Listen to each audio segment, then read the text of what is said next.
7h11 sur Sud Radio, la revalorisation des petites retraites se fait attendre. Adoptée en 2023, 1 million de retraités attendent donc toujours leur versement. Et pour nous expliquer cette situation, nous sommes avec Éric Bertrand, directeur adjoint des études chez Sauvegarde Retraite. Bonjour. Bonjour à tous vos auditeurs. Alors, cette revalorisation, tout d'abord, qui est concerné ? Eh bien, ce sont les petites retraites. Il s'agissait de faire accepter la réforme Borne, en fait. 600 000 retraités perçoivent donc cette revalorisation depuis septembre 2023. Il devrait y en avoir 1 million à partir de septembre 2024 avec un rattrapage par la CNAV. Donc en fait, sont concernés les retraités qui perçoivent moins de 1 350 € bruts. Il y a 185 000 € nouveaux retraités qui seront concernés en 2024. Donc voilà. En gros, 1,6 million depuis septembre 2023 et jusqu'en septembre 2024 et 185 000 nouveaux retraités en 2024. Et qu'est-ce qui explique ? Voilà à peu près. Mais le problème surtout de cette mesure, depuis le début, c'est qu'elle n'est pas financée en fait. Donc ça s'inscrit dans le problème beaucoup plus global des retraites, évidemment. C'est ce qui explique notamment, je pense, le fait que ça n'ait pas pu être versé en temps et en heure comme prévu, parce que finalement le gouvernement n'avait pas le financement. Ça a été quelque chose qui était lancé pour faire passer la pilule de l'âge légal de départ. Mais en réalité, dès le départ, rappelez-vous, le gouvernement a essayé de le faire payer, le prix à l'Agirc Arrco, c'est-à-dire au complémentaire du privé, auquel il devait soustraire jusqu'à 3 milliards d'euros à terme. Et donc c'était fait justement, cette ponction était faite théoriquement pour participer à financer justement cette revalorisation de l'ensemble des petites retraites. Et vous dites que le gouvernement n'a pas les fonds, ça représente une revalorisation de combien pour les retraités concernés ? À terme, c'est environ 3 milliards. Pour l'instant, en 2026, je crois que c'était 1,6 milliard. Donc c'est une somme qui est pas neutre. Loin de là, elle s'inscrit quand même dans un déficit des retraites réel. Je ne parle pas des retraites du corps, du déficit du corps. Enfin, le corps prétend qu'on était en 2023 à 4 milliards d'excédents en positif. En réalité, que ce soit le Haut Commissariat au Plan en décembre 2022, l'ancien Premier ministre Bernard Cazeneuve le 24 avril dernier, le professeur Rémi Pellet, qui est spécialiste des finances sociales, devant l'Assemblée nationale, l'ancien directeur général des impôts et inspecteur général des finances, Jean-Pascal Beaufret, ont tous dit que le déficit est très très supérieur. Enfin, au lieu d'un excédent des retraites de 4 milliards en 2023, en fait, ils estiment qu'on est à un déficit qui est environ 68 milliards d'euros. Et là, en septembre, ça ne va pas s'arranger parce que vous nous avez dit que ça sera versé ces retraites qui manquent à partir de septembre, sauf que ce sera rétroactif, donc ça va faire une grosse somme à sortir pour l'État. Oui, alors c'est une grosse somme par rapport au déficit que je viens d'évoquer. C'est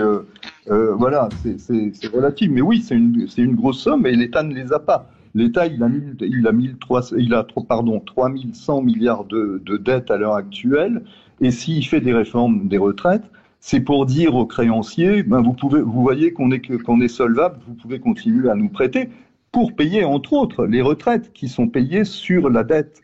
Et la dette publique, c'est ça qui est embêtant, parce que c'est là que ces réformes sont démagogiques. C'est que la dette publique, qui est-ce qui va la payer en définitive ? Ce sont les générations futures, alors on sait bien qu'elles vont avoir affaire à un contexte justement concernant les retraites qui est très compliqué. Oui. Parce qu'il y a un rapport démographique qui est catastrophique et qui va pas en s'arrangeant. Donc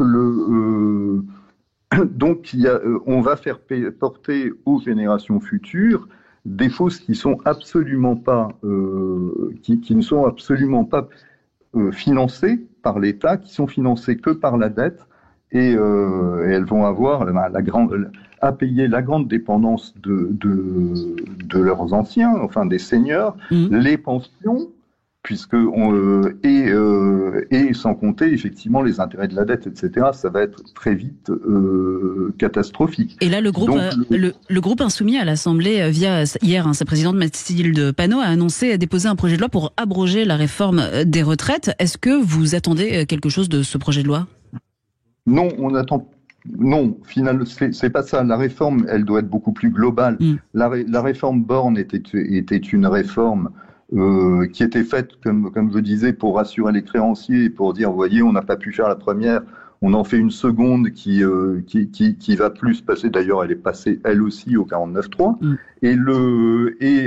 Et en fait, l'âge légal le recul de l'âge légal de départ a donné un peu d'oxygène aux retraites, c'est vrai, mais en réalité, l'essentiel avait été fait par la réforme Touraine, c'est l'allongement à 43 ans de la durée de cotisation.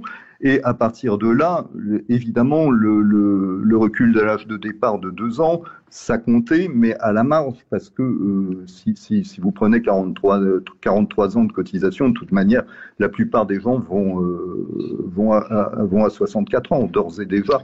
En tout cas, dans les régimes du secteur privé, les régimes spéciaux, c'est différent. Et selon vous, quelle est la solution pour un régime stable et durable ?